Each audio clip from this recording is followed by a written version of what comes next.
Hello friends, welcome to our channel crime diary review. तो friends, क्या आप जानते हैं हमारे भारत में एक ऐसा हत्याकांड भी हुआ था जिसके विरोध में लोग आक्रोशित हो गए थे। इस शहर की सारी पुलिस इस केस में काम करने में जुट गई थी। इस केस को सुलझाने के लिए पुलिस ने ऐसे चीज़ें किया कि यह केस सबसे बड़ा इन्वेस्टिगेशन में शामिल हो गया था और अंतिम तक आने के बाद इसे वर्स्ट इन्वेस्टिगेशन में शामिल किया गया था। तो फ्रेंड्स, आज हम जिस केस के बारे में बात कर रहे हैं वह केस है कविता रैना केस। तो ये कहानी शुरू होती है मध्य प्रदेश के एक शहर इंदौर जंक्शन। इंदौर को भारत का सबसे अच्छा शहर भी माना जाता है। इस शहर को लोग मिनी मुंबई के नाम से भी जानते हैं। इसी शहर में एक जगह है मित्रबंधु नगर। इसी शहर में 5 लोगों का एक परिवार रहता था। इसमें थे संजय रैना, इनकी पत्नी कविता रैना, इनके 2 बच्चे, बेटा ध्रुव और बेटी यशस्वी।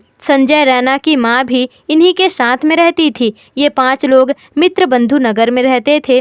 साल चल रहा था 2015 का। संजय रैना एमिल प्राम कंपनी में काम करते थे और मां और उनकी पत्नी उनके घर पर ही रहते थे और दोनों बच्चे स्कूल में पढ़ाई करते थे। बेटी अभी छोटी थी, इसका हाल ही में एडमिशन करवाया गया था। रोज सुबह 7 बजे स्कूल जाते थे, दोपहर 1:30 बजे के बीच में वे आ जाते थे। इनकी मां कविता रैना उसकी बेटी को लेने के लिए जाती थी बस स्टॉप पर। ये बस स्टॉप ज़्यादा दूर नहीं था, इसलिए कविता बिना मोबाइल फ़ोन के चली जाती थी। 24 अगस्त 2015 को कविता अपनी बेटी को लेने के लिए रोज की तरह ही निकलती है। वैसे इन्होंने किसी बुटीक में कपड़े सिलाने के लिए दिए थे जिसकी डिलीवरी 24 अगस्त को ही मिलने वाली थी, जो आज का दिन था। तो इन्होंने सोचा कि बेटी से कपड़े वाला काम को निपटा दिया जाए तो ठीक रहेगा। इधर कविता की बेटी बस स्टॉप पर आती है, वहां पर उतरती है और उसके साथ आसपास के बच्चे भी उतरते हैं। कविता के पड़ोस में रहने वाली ज्योति भी अपने बच्चों को लेने के लिए वहां पर आई थी, तो देखा कि उनकी बेटी तो वहां पर अकेली खड़ी हुई थी और अब टाइम हो रहा था 1:45 का। तो कविता की सास उससे पूछती है कि ज्योति कि कविता कहाँ है? तो वो बोलती है कि बस स्टॉप पर तो सिर्फ आपकी पोती ही खड़ी थी, कविता तो मुझे कहीं भी नज़र नहीं आई। तो वो परेशान हो जाते हैं और फिर संजय हमेशा की तरह दोपहर को लंच के लिए आते हैं घर पर और उन्हें भी इस बात का पता चलता है कि कविता कहीं चले गई है। तो ये भी परेशान होने लगते हैं, अपनी पत्नी को फ़ोन करते हैं, लेकिन कविता ने तो फ़ोन घर पर ही छोड़ दिया होता है और वो जानते थे कि कविता कहीं आसपास ही जाती है, तो वो फ़ोन नहीं लेकर जाती। वो आसपास पूछते हैं तो फिर भी कविता का कोई भी अता पता नहीं चलता है। तो फिर थोड़े आसपास में कुछ रिश्तेदारों के यहाँ भी उन्हें पूछा जाता है, तो उनसे भी पूछने के बाद कविता का कोई भी पता नहीं चलता। फिर ऐसे ही 3-4 घंटे बीत जाते हैं। फिर वो वहीं के कनाडिया पुलिस स्टेशन में जाकर अपनी पत्नी के गुम हो जाने की खबर लिखवाते हैं और वो कहते हैं कि मैंने सभी जगह पूछ लिया लेकिन कोई भी कुछ भी पता नहीं चला। वो स्कूटी का भी नंबर दे देते हैं और कहते हैं कि आप देखिए स्कूटी का यह नंबर है। और फिर पुलिस कहती है कि वो कहीं चले गई होगी और आप कुछ ज़्यादा ही सोच रहे हैं। तो फिर वह ऐसे बोलते हुए रिपोर्ट लिख लेते हैं और फिर उन्हें अपने घर भेज देते हैं और फिर जब सब जगह खबर फैला देते हैं कि जैसे जैसे वो अपनी पत्नी के बारे में बताए थे, तो फिर उसके बाद उसी रात को पुलिस के तरफ से संजय को एक फ़ोन आता है और पुलिस कहती है कि हमें एक लाश मिली है जो जली हुई है लेकिन पूरी नहीं जली, तो फिर आपको आना होगा और इसे पहचानना पड़ेगा। तो फिर वह आते हैं और वो संजय तुरंत ही वहां पर जाते हैं और वो देखते हैं तो फिर पुलिस कहती है कि इनके हाथ पर यहाँ पर टैटू भी है। तो फिर संजय को याद आता है कि उसकी पत्नी के हाथ में भी टैटू है। तो फिर वो पहचान लेते हैं कि वो उन्हीं की ही पत्नी है। तो वो वहीं पर रोने लग जाते हैं और पुलिस कहती है कि आप इस लाश को सुबह ले जा सकते हैं। तो उनके घर में मातम पूरा फैल जाता है और उनके कुछ रिश्तेदार भी वहां आ जाते हैं और फिर सुबह वो लोग हॉस्पिटल जाते हैं तो उन्हें उस लाश से कुछ सामान दिए जाते हैं। तो वो उन्हें थोड़े देखकर हैरान होते हैं क्योंकि वो सामान कविता के नहीं होते। फिर उसके बाद संजय रैना उस लाश के हाथ के टैटू को फिर से देखते हैं तो वो कहते हैं, फिर उनके जान में जान आती है और उन्हें लगता है कि कविता कहीं गई होगी। तो जिंदा होगी। अब 25 अगस्त का दिन आता है और फिर वो बहुत परेशान हो जाते हैं। तो फिर वो सोचते हैं कि कविता की मिसिंग रिपोर्ट लिखवानी चाहिए। तो फिर वो उसकी मिसिंग रिपोर्ट लिखवाते हैं और ये भी लिखवाते हैं कि जो कोई भी कविता को ढूंढ कर लाएगा उसे 25,000 रुपये का इनाम भी दिया जाएगा। तो फिर पूरे शहर को पता चल गया था कि कोई कविता नाम की एक औरत गायब हो गई है। और जब 26 अगस्त का दिन आया तो 26 अगस्त को घर से कुछ ही किलोमीटर की दूरी पर एक पुल है जिसके नीचे एक नाला है और उस नाले में 2 बोरे टहल रहे थे। तो ये बात पुलिस को पता चलती है और इसमें से बहुत गंदी बदबू भी आ रही होती है और देखा जाता है कि दोनों बोरों के मुंह को बांधा गया है। तो फिर पुलिस उन दोनों बोरे को बरामद करती है। उन दोनों बोरों में 3-3 इंसानी शरीर के अंग मिलते हैं। टोटल 6 टुकड़े मिले हैं और शरीर को हॉस्पिटल में ले जाया गया। और फिर उसके बाद संजय को फिर से अपने परिजनों के साथ लाश की पहचान करने के लिए बुलाया जाता है और इस बार वो उसके हाथ के टैटू और उसके चेहरे को देखकर कविता की पहचान कर लेते हैं। लेकिन कविता के गले के मंगलसूत्र, हाथ की चूड़ियाँ, कान की बालियाँ सभी गायब थी और जिस स्कूटी से कविता घर से निकली हुई थी वह स्कूटी भी नहीं मिलती है। पहले ही पति ने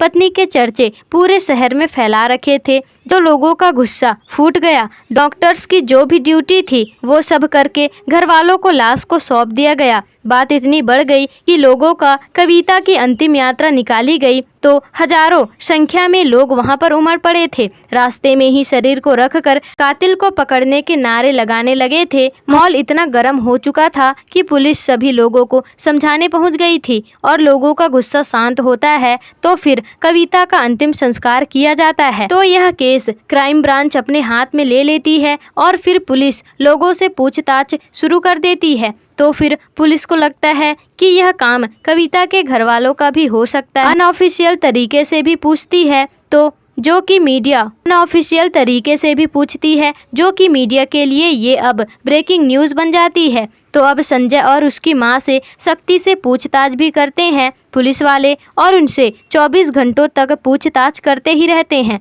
तो फिर संजय रैना एक दिन अपने बच्चों को लेकर पुलिस स्टेशन जाते हैं और कहते हैं कि आप लोग कातिल को पकड़ने के बजाय आप हमसे ही पूछताछ कर रहे हो और कहा कि आप कुछ भी करिए लेकिन उस कातिल को पकड़िए। और उनसे पूछताछ के दौरान कोई ऐसा सबूत नहीं मिलता जिससे कि ये कातिल हो सकते हैं और फिर पुलिस को लगता है कि ऐसे करने से कुछ भी नहीं होगा। फिर 70 से 80 पुलिस की टीमें बुलाई जाती हैं और फिर 70 से 80 पुलिस बुलाए जाते हैं और उनकी 4 टीम बनाई गई। फर्स्ट टीम कॉल्स और सीसीटीवी को जांच करेगी, दूसरी टीम फॉरेंसिक चीज़ों को देखेगी, क्राइम सीन को अच्छे से रिक्रिएट करना है। फोर्थ टीम को चौथे टीम में थी कि हर टीमों से मिले इंफॉर्मेशन को वेरीफाई करना और साथ में जिन पर शक हो उनसे पूछताछ करना। तो फिर उनका काम शुरू हुआ। तो उसके बाद संजय रैना ने बताया था कि कविता 24 अगस्त को बुटीक पर जाने वाली थी।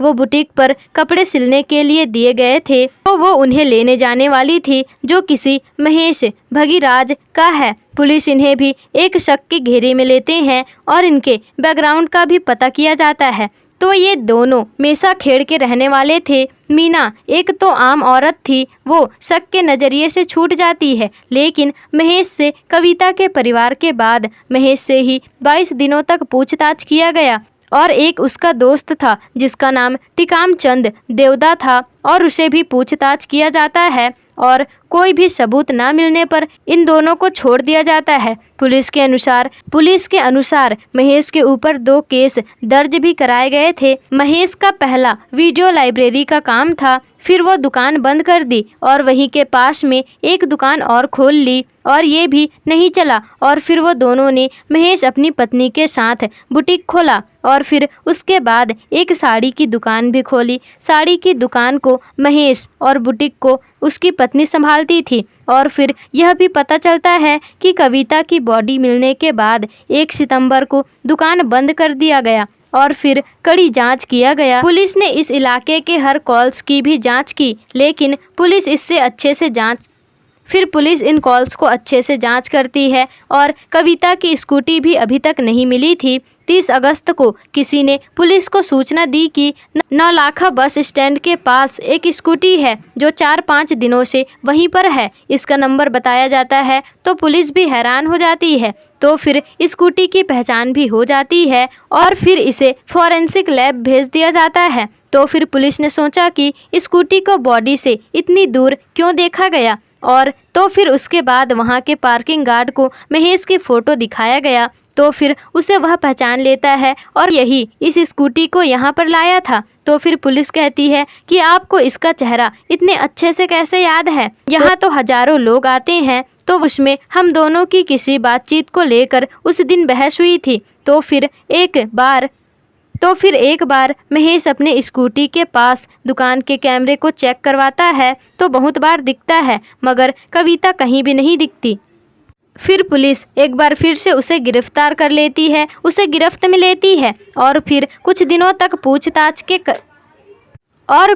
तक पूछताछ करने के बाद छोड़ देती है पुलिस उनको। और पुलिस को जिस पर शक होता है उनसे पूछताछ करते हैं और 200 से भी ज़्यादा लोगों से पूछताछ हुआ था। कविता के स्कूटी में बचे फ्यूल के अनुसार अनुमान लगाया जाता है कि वो कितनी दूर गई होगी। जहां से पेट्रोल भरवाते थे वहां पर भी पूछा गया और जब महेश को पकड़कर छोड़ा गया तो उसमें भी पुलिस का प्लान है कि महेश का फ़ोन ट्रेस किया जाए। और एक बार महेश का जो दोस्त था टिकाम चंद देवदा का लोकेशन भी एक बार पुलिस को दिखा और छान मारा गया तो चाकू रॉड मिला। और पुलिस का कहना था कि कविता के जलने से महेश ने भी अपना कपड़ा जलाया था। उनके साथ भी 107 दिनों तक पूछताछ, तो फिर उन्हें वापस से छोड़ दिया गया। और फिर एक बार पुलिस ने उन्हें कहानी सुनाया कि एक बार जब महेश ने उसे अपनी पत्नी की बुटीक पर देखा तो वो उसे पसंद आ गई थी। तो फिर उसने उसके पास में ही साड़ी की दुकान खोली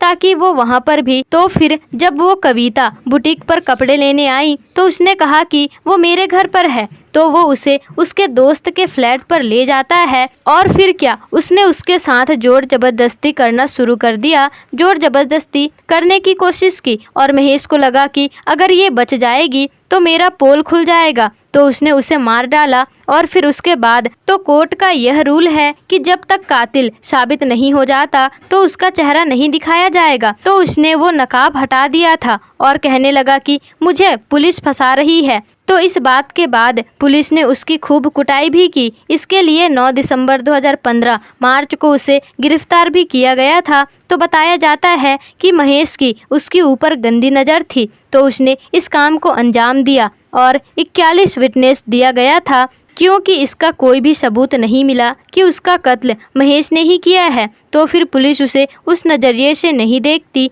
और सोचती है कि वो ऐसा नहीं कर सकते, उसका भी परिवार है, बच्चे हैं। पुलिस को उनके घर वालों पर भी शक गया लेकिन कोई भी सबूत नहीं मिलता है। तो इस केस को यहीं पर छोड़ दिया जाता है। और फिर आपको यह कहानी कैसे लगी हमें कमेंट करके ज़रूर बताइएगा। और इस कहानी के बारे में आपकी क्या राय है ये भी हमें कमेंट करके ज़रूर बताइएगा। और हमारे YouTube चैनल को सब्सक्राइब भी कर लीजिएगा जिससे कि ऐसी ही सच्ची घटना पर आधारित कहानियाँ आपको पता चलती रहे।